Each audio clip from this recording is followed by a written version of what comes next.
Bharatiya Janata party की आज की सरकार के खिलाफ नीति का निर्धारण किया गया है और मैं इसको एक सफल मीटिंग मानता हूं और निश्चित रूप से इसके परिणाम सामने आएंगे। लेकिन सर, जो गुटबाजी की बात हो रही है वो इस बैठक में भी देखने को मिली और अभी भी वो शांत हो नहीं रही है। कहीं ना कहीं आपको भी ऐसा लगता है कि जो संगठन में जो मजबूती होनी चाहिए, जो नेता अभी तक जो लड़ते आ रहे हैं पहले से, वो अभी भी लड़ाई थमी नहीं है। और अगर ये थमेगी नहीं तो 2019 में या 2014 में जिस तरह के नतीजे रहे थे, 2024 में भी बहुत ज़्यादा उम्मीद कांग्रेस कर नहीं सकती है इन हालात के साथ। देखिए, जो मीडिया जिसको गुटबाजी कहता है वो वैचारिक मतभेद रहा करते हैं। हमारी पार्टी बहुत सबसे पुरानी पार्टी है और बड़ी विशाल पार्टी है और उसमें कुछ नेताओं का सोचने का, काम करने का ढंग अलग हो सकता है। मतभेद हुआ करते हैं, मनभेद नहीं होना चाहिए। किसी का मनभेद नहीं है। सबकी नेता सोनिया गांधी हैं, राहुल जी हैं, प्रियंका जी हैं, खड़गे जी हैं। कांग्रेस के नेतृत्व पे कोई सवाल नहीं है। व्यक्तिगत महत्वाकांक्षाएं आपको पता है राजनीति में रहा करते हैं और उसको कई बार उन चीज़ों से संतुलन बिगड़ जाता है। तो ये कोई इसको ज़्यादा महत्व देने की आवश्यकता नहीं है। आज कांग्रेस एक संगठित कांग्रेस के रूप में भारतीय जनता पार्टी को चुनौती दे रही है और आने वाले चुनाव की तैयारी कर रही है। सब मिलकर ये तैयारी करेंगे, सब मिलकर इस चुनाव को लड़ेंगे, सब मिलकर इस लड़ाई को लड़ेंगे। आपने कहा कि मनभेद नहीं है, मतभेद है, लेकिन कई मंचों पर आपने भी इस बात को स्वीकारा है कि ये चाहे मनभेद हो या मतभेद हो, ये एक नुकसान तो पार्टी को पहुंचा ही रही है। और इस जो भी भेद है, ये इस भेद का कोई तो ऐसा फॉर्मूला पार्टी निकालने की कोशिश कर ही रही होगी ताकि 2024 में लोकसभा की बात करें या विधानसभा की, कुछ जीत हासिल कर सके। देखिए, आपने देखा है कि अभी कर्नाटक के चुनाव हुए, उसमें कई दिग्गज नेताओं के बीच में मुख्यमंत्री के पद के लिए संघर्ष था, लेकिन उसको बड़ी आसानी से सुलझा लिया गया। और ऐसे ही और प्रदेशों में, चाहे हिमाचल में चुनाव हुए, और कांग्रेस का जो केंद्रीय नेतृत्व कोई फैसला लेता है उसके साथ सारी पार्टी खड़ी हो जाती है। तो ये कोई मुश्किल काम नहीं है। समय आने पर सब ठीक हो जाएगा। यानी कि माने कि कर्नाटका में जिस तरह का फॉर्मूला कांग्रेस ने अपनाया वही हरियाणा में भी होगा। लेकिन अभी भी जो मुख्यमंत्री के चेहरे की बात है, जो गुटबाजी है, वो बार बार यहाँ पर सामने आ रही है। तो आप क्या देख रहे हैं 2024 के लिए जो मुख्यमंत्री का जो चेहरा रहेगा कांग्रेस पार्टी का, क्या भूपेंद्र हुड्डा ही रहेंगे या जिस तरह के हालात बन रहे हैं उसमें कोई विकल्प भी ढूंढा जा सकता है? ये कर्नाटक एक बड़ी स्टेट थी जिसमें किसी को भी मुख्यमंत्री घोषित करके चुनाव नहीं लड़ा गया। हिमाचल चाहे छोटी स्टेट थी, वहाँ पर भी किसी को मुख्यमंत्री, उससे पहले हम राजस्थान जीते, भले ही अशोक गहलोत जी मुख्यमंत्री बने हों, लेकिन किसी को मुख्यमंत्री के रूप में घोषित नहीं किया गया था। ये कांग्रेस की नीति नहीं है। लेकिन जहाँ तक हरियाणा का सवाल है, हरियाणा में कांग्रेस के विधायक चुन के आएंगे, जिसके साथ ज़्यादा विधायक होंगे उसकी ही दावेदारी मजबूत समझी जाएगी। और हरियाणा में आज के दिन चाहे कांग्रेस हो चाहे विपक्ष हो, चौधरी भूपेंद्र सिंह हुड्डा के कद का नेता नहीं है। He is the tallest leader among all the shades of political parties. और उनका अपना एक मास बेस है हरियाणा में, and he can't be ignored. उनके महत्व को पार्टी अच्छी तरह जानती है और समझती है। लेकिन केंद्र का जो नेतृत्व है, ये पीछे भी हुआ कि उनके नेतृत्व को 2019 में भी देखने को मिला था। वो एक जो तकरार केंद्र तक के नेतृत्व के साथ देखने को मिली, जो भरोसा सीधे तौर पर आना चाहिए भूपेंद्र सिंह हुड्डा को लेकर, उनके नेतृत्व को लेकर, कहीं ना कहीं तो मानते हैं उसमें कहीं कुछ कमी रह ही जाती है, जो 2019 में खास तौर से। तो क्या सबक लेगी कांग्रेस इस बात से इस 2024 में, क्योंकि अब बिल्कुल किनारे खड़े हुए हैं चुनाव? देखिए, राजनीति में समय भी बदलता है और ये परिवर्तनशील खेल है और इसमें संभावनाएं बनी रहती हैं और संभावनाओं को तलाशना ही राजनीति रहती है। मेरे ख्याल से 2019 की जो परिस्थिति थी, हम एक गहरी हार से पार्लियामेंट के चुनाव में 10 की 10 सीट हार कर निकले, लेकिन उसके 3-4 महीने बाद जब चुनाव हुआ तो परिस्थितियां एकदम बदली। चौधरी भूपेंद्र सिंह हुड्डा जी को कांग्रेस लेजिस्लेटिव पार्टी का लीडर बनाया गया और उनके लीडर बनने के बाद परिस्थितियों में बदलाव आया। कांग्रेस जो केवल मात्र लोकसभा के 9 सीटों पर चुनाव में आगे रही थी, उनमें 4 तो रोहतक की थी, 3 शायद मेवात की थी, 1-2 यहाँ की थी, और 81 पे हम पिछड़े थे। वो कांग्रेस 3 महीने बाद अक्टूबर के विधानसभा के चुनाव में 31 सीटों के साथ लौटी, जहां 75 पार की बात की जा रही थी। 85 पार तक की आपके मीडिया के लोगों ने बातें उछाली कि 85 पार भी जा सकता है, ऐसा भारतीय जनता पार्टी का तूफान और आंधी चल रही है। लेकिन जब वस्तुस्थिति जमीनी हकीकत सामने आई तो ये कांग्रेस की, मैं मानता हूं, कुछ गलतियां रही। सही समय पर सही निर्णय ना लेना या सही निर्णय भी सही समय पर ना लेना, दोनों परिस्थितियां राजनीति में बड़ी घातक रहा करती हैं। ऐसा ही हुआ है। कांग्रेस सही समय पर सही निर्णय नहीं लेगा, जिसकी वजह से 2019 की सरकार हमारी बनते बनते रह गई। एक तो ये परिस्थिति कि हम ट्रेंड्स में लीड कर रहे थे और कहीं ना कहीं बराबरी कर रहे थे भारतीय जनता पार्टी की, और भारतीय जनता पार्टी की और हमारे वोट शेयर में बहुत कम फर्क है। अगर सारे हरियाणा की वोट काउंट की जाए तो केवल 4300 वोट का फर्क है जो भारतीय जनता पार्टी को हमसे ज़्यादा मिली है। तो आप उस परिस्थिति को कभी इग्नोर नहीं कर सकते। देखिए, मेरे पिताजी बड़े लंबे समय तक राजनीति में रहे। मैंने देखा है कि पार्लियामेंट्री पॉलिटिक्स अलग रहती है और स्टेट पॉलिटिक्स के अपने अलग मुद्दे रहते हैं। मेरे पिताजी पार्लियामेंट जीतते थे और उनके नीचे मोस्टली एमएलए हार जाते थे, तो लोग साइमल्टेनियस इलेक्शंस भी हुआ करते थे। तो जब अगर हरियाणा का सवाल आएगा तो आज के दिन हरियाणा में परिस्थितियां ऐसी हैं कि मेल गवर्नेंस लगा लीजिए, नॉन गवर्नेंस लगा लीजिए, ऐसा लगता है कि कोई सरकार ही नहीं है। ऐसे मुद्दे हमारे सामने हैं कि आज हरियाणा की जनता इस इंतजार में है कि चुनाव कब। चुनाव की इंतजार, हरियाणा की विधानसभा के चुनाव का इंतजार हरियाणा की जनता का। और जब कभी ये समाचार आता है शायद पार्लियामेंट के साथ ही हो जाए, तो लोग सोचते हैं 6 महीने पहले पीछा छुट जाएगा। कई बार ये विचार आता है समाचार पत्रों के माध्यम से, शायद नवंबर में ही लोकसभा के चुनाव हो जाएं और साथ में विधानसभाओं के हो जाए, तो लोग और खुशी से देखते हैं कि शायद 1 साल पहले पीछा छूट जाए। तो ऐसी परिस्थितियां बनी हुई हैं। देखिए, जब भी सत्ता में रहता आदमी, उसको वो कहीं ना कहीं जमीनी हकीकत से दूर चला जाता है। हम भी रहे, हम भी दूर हुए और जिसका खमियाजा भुगतना पड़ा। और ऐसे ही आप देख रहे हैं 75 पार 85 पार के नारे के बाद उनके पास जमीनी हकीकत नहीं थी और वो सिमट गए। It is a minority government.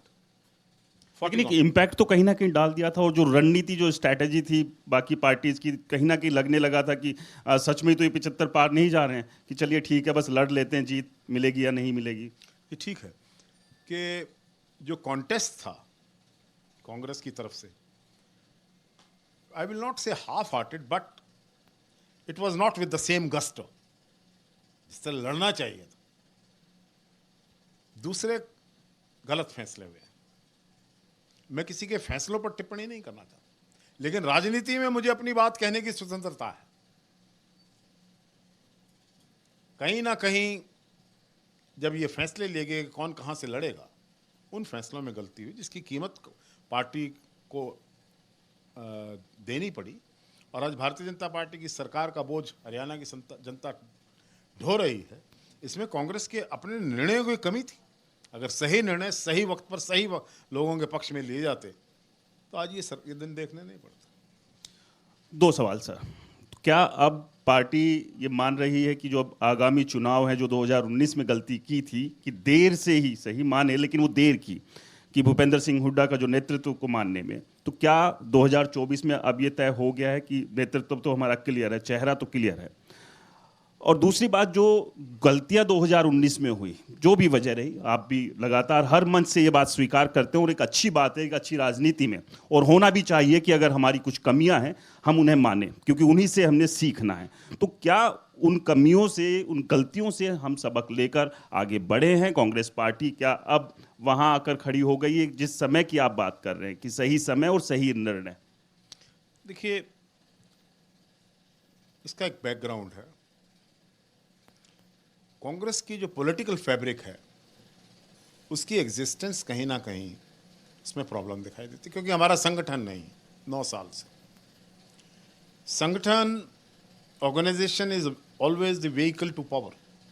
सत्ता में कोई भी पहुंचता है उसके पीछे संगठन खड़ा होता है, और इस कमी को महसूस करता हूं और स्वीकार करता हूं, और पार्टी के बड़े से बड़े मंच पर कहने से कभी गुरेज नहीं करता हूं कि अगर आज के दिन हरियाणा की कांग्रेस के पास कोई कमी है, लोग आपके साथ खड़ा होने के लिए तैयार हैं, लोग इस सरकार से छुटकारा लेना चाहते हैं, लेकिन कांग्रेस को अपने संगठन के निर्माण में और देरी करना हमें नुकसान दे सकता है। ठीक है, बिना संगठन के हम 31 सीट भी जीते हैं, लेकिन यहाँ सरकार बनाने का निशाना और एक दृढ़ निश्चय के साथ सामने आना चाहिए। हमें संगठन का निर्माण करना चाहिए, और इस कमी को हम आज महसूस करते हैं। लेकिन जहाँ तक 2024 के चुनाव की बात आप कर रहे हैं, देखिए, मैंने ये देखा है अपने राजनीतिक जीवन के सफ़र में या बिना राजनीतिक जीवन के सफ़र में कि जब पार्टियां तैयार नहीं होती हैं तो लोग तैयार होते हैं, लोगों का संगठन खड़ा हो जाता है। 1977 को याद करिए, there was no political party. JP साहब के बैनर के नीचे एक पॉलिटिकल पार्टी, जनता पार्टी, जोड़ तोड़ के बनाई गई, जिसमें लेफ्टिस्ट्स, राइटिस्ट्स, जनसंघ, सब लोग, भारतीय लोकदल और जितने रीजनल आउटफिट्स थे, सब इकट्ठे हो गए, जनता पार्टी का स्वरूप ले गए। कोई पार्टी नहीं थी, लेकिन लोग खड़े थे। 1989 में मैंने देखा है, कोई पार्टी नहीं थी, विश्वनाथ प्रताप सिंह का नेतृत्व था, लोग खड़े थे।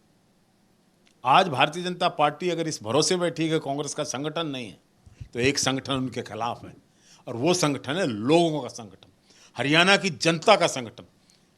कांग्रेस अपना संगठन बनाए ना बनाए, लोगों का संगठन इस सरकार को निकाल उखाड़ फेंकने के लिए जड़मूल से आज तैयार हरियाणा। लेकिन सर, लोगों को भी तो एक भरोसा चाहिए, कोई एक विकल्प तो चाहिए ही होगा ना, तभी तो उसी तरफ जाएंगे। और क्योंकि जो लगातार एक बात उठ उठ कर भी आती है, अगर केंद्र की बात कर लें कि नरेंद्र मोदी के सामने कोई ऐसा चेहरा या कोई विकल्प नहीं दिखता है, इसलिए जो है वो बार बार चुने गए, और 2024 में भी एक चुनौती दिख रही है। और अभी हाल ही में तमाम जो दल है वो एक बार फिर से कोशिश कर रहे हैं कि एक साथ आ जाएं और नरेंद्र मोदी और बीजेपी सरकार को जो है केंद्र से उखाड़ फेंके। तो ये दिक्कतें तो ना केवल कांग्रेस के अंदरूनी संगठन की बात करें या बाकी जो दूसरे दलों को भी इकट्ठा करने की कोशिश की जा रही है, वहां भी मतभेद और वो तमाम चीजें की दिख रही है, चाहे केंद्र हो या प्रदेश की बात कर लें।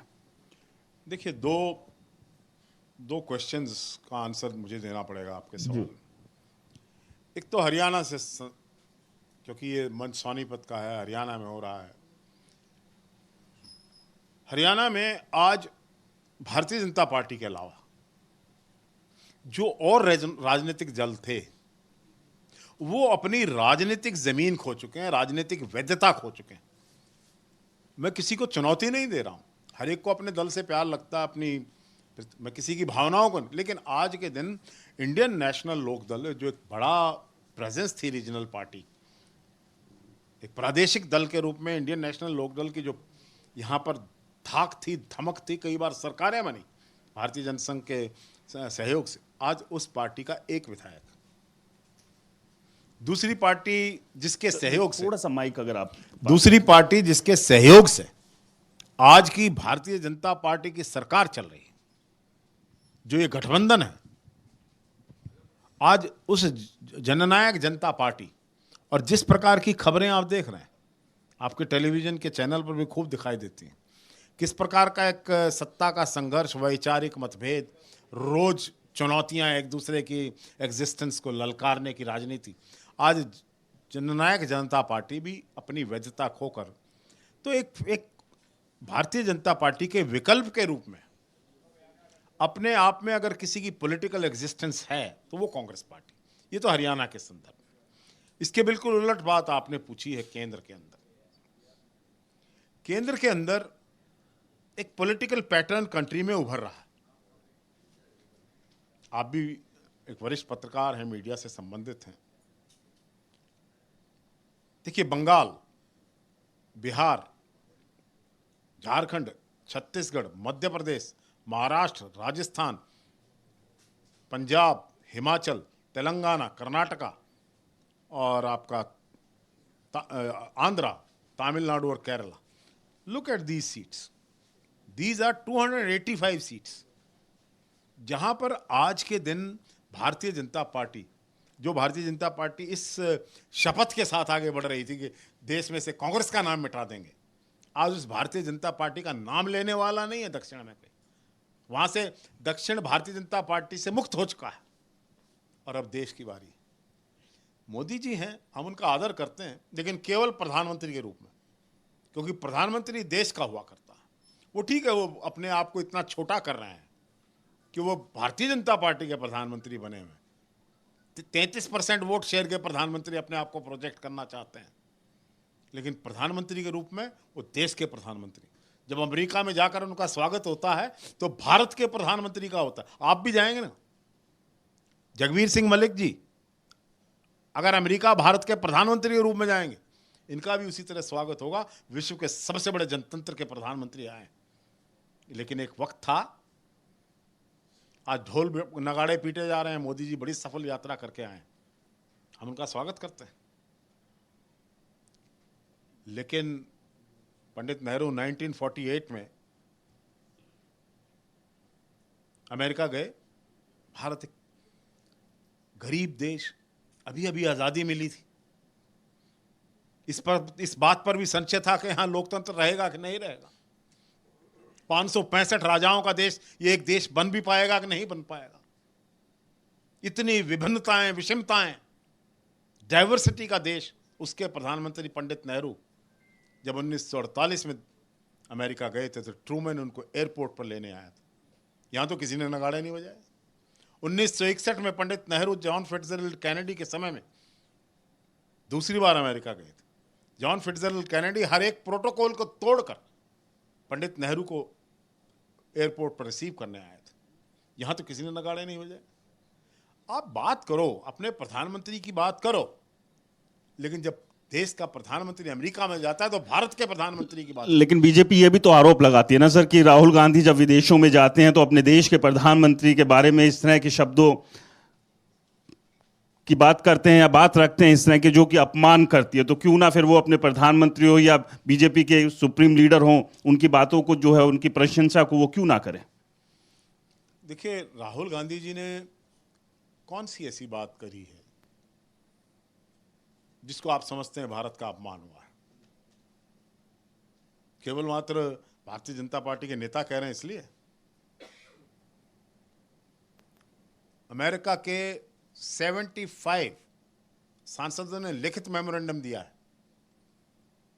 कि the existence of democracy in this country, in the largest democracy the world, is in challenge. उन्होंने कहा चुनौती है भारत में लोकतंत्र को, उस देश के उन्होंने कहा।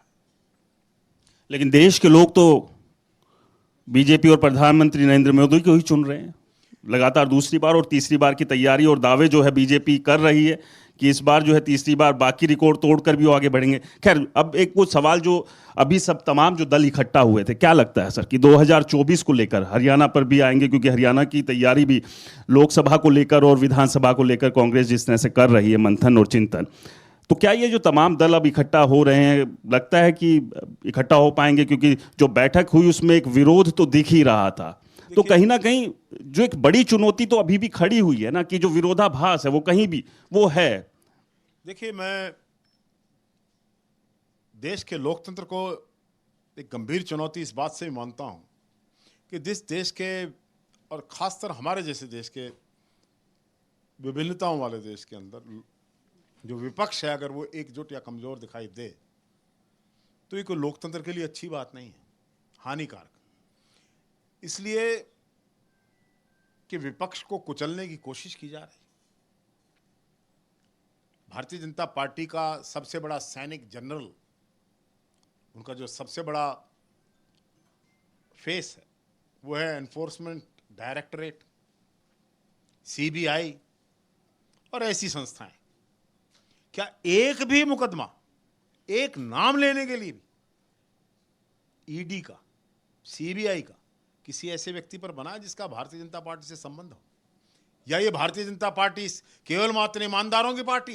ये सब गंगा में नहाकर दूध के मजे हुए, राख के मजे हुए और दूध के धुले हुए? क्या है ये?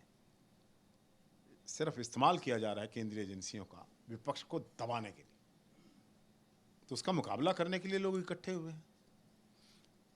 आज इस बात की वास्तविकता को कोई भी देश का रीजनल आउटफिट जो भी है, रीजनल पार्टीज जो हैं, इस बात से कतई इनकार नहीं करती हैं कि कश्मीर से लेकर कन्याकुमारी तक और गुजरात से लेकर आसाम की पहाड़ियां तक किसी पार्टी की एग्जिस्टेंस है हर जगह, हर स्टेट में, तो वो कांग्रेस। तो किसी भी विपक्ष की कल्पना कांग्रेस के बिना कर लेना उनके लिए संभव नहीं है। नहीं, बिल्कुल आपने ठीक कहा, और विपक्ष का मजबूत होना बेहद जरूरी है, लेकिन सवाल फिर वही घूम कर आ जाता है कि जो विपक्ष के अंदर अपनी खटास है वो कब दूर होगी। खैर, बीजेपी ने लगातार अपनी अंधाधुंध रैलियां, कार्यक्रम जो है वो करने शुरू कर दिए हैं हरियाणा में। सिरसा में अमित शाह, गृह मंत्री अमित शाह पहुंचे थे, और उसके बाद गौरवशाली भारत जो रैलियां हैं वो चल रही हैं। जेपी नड्डा भी हरियाणा आए थे, और लगातार इस तरह के दौरे, कार्यक्रम जो है वो शुरू हो गए हैं। यानी कि एक तरह से कहें, बीजेपी ने अपनी तरफ से जो है तैयारियों का बिगुल जो है बजाना शुरू कर दिया है। तो इन परिस्थितियों में कांग्रेस अपने आप को कहां खड़ा देख रही है? क्योंकि लगातार प्रभारी बदल दिए जाते हैं, फिर वही ले दे के संगठन नहीं है, आपस में गुटबाजियां हैं। गौरवशाली भारत का नारा भारतीय जनता पार्टी के नेता लेकर हरियाणा में आ रहे हैं। आपको 2004 की याद दिलाऊं, एक नारा लगा था इंडिया शाइनिंग, क्या हुआ? और वही होने वाला है। जहां तक ये बड़े बड़े नेताओं को आप कह रहे हैं हरियाणा में आगमन हो रहा है, क्योंकि हरियाणा की बीमार, दम तोड़ती हुई भारतीय जनता पार्टी की सरकार को के इलाज के लिए बड़े बड़े डॉक्टर्स को दिल्ली से, एम्स से बुलाया जा रहा है। वरना क्यों नहीं हरियाणा के मुख्यमंत्री छाती पीट कर बोलते हैं कि हमें किसी को बाहर के बुला, हम तो नहीं किसी को बुला रहे, और हम इनको चुनौती दे रहे हैं। ये जो अमित शाह जी आते हैं, जिनकी एक रैली तो 28 जनवरी को यहाँ गोहाना में कैंसिल करनी पड़ी थी क्योंकि लोग इकट्ठे नहीं, यहाँ 2-4 हज़ार आदमी सिरसा में हुए हैं। ऐसे ही रैलियाँ हो रही हैं। भारतीय जनता पार्टी के पास इतना अकूत संपत्ति है कि उसके आधार पर, क्योंकि धन राजा की ताकत हुआ करता है ना, चाणक्य नीति में तो मुख्य शक्ति का स्रोत किसी भी राजा का धन है, और धन की कोई कमी है ही नहीं। They have invested so much in their organisation. तो ये रैलियां जो ऑर्गेनाइज हो रही हैं, आशा वर्करों की, आंगनबाड़ी वर्करों की, सादा पुलिस की वर्दियों के लोगों की, और इसमें कुछ मिले जुले भारतीय जनता पार्टी के कार्यकर्ताओं की भी, इससे कोई भारतीय जनता पार्टी में जान नहीं आ रही है। इनकी असलियत खुल रही है कि आज अपने अस्तित्व को बचाने के लिए कभी अमित शाह, कभी किसी को, कभी किसी को, कभी राजनाथ सिंह जी आ रहे हैं। अरे भाई, इनका कोई इफेक्ट होता तो कर्नाटक में 29 रैली प्रधानमंत्री जी ने की थी, 14 घंटे के 3 रोड शोज किए थे। अमित शाह जी ने तो 9 किए थे, और इसी तरह बंगाल में किए थे, दीदी और दीदी कहा था। इसी तरह हिमाचल में गए थे प्रधानमंत्री, छोड़िए इनको, हमें देखिए, यही तो कह रहे हैं मंत्री, छोड़िए आप, खट्टर साहब में कमी है, छोड़िए खट्टर साहब ने हरियाणा का विनाश कर दिया, छोड़िए खट्टर साहब ने हरियाणा को पीछे धकेल दिया, हरियाणा की इकोनॉमी खत्म हो गई, हरियाणा में भय खत्म हो गया। मैंने पूछा, कल ही की तो बात है कि खट्टर साहब ने बयान दिया है कि हरियाणा में अब कोई भय नहीं है।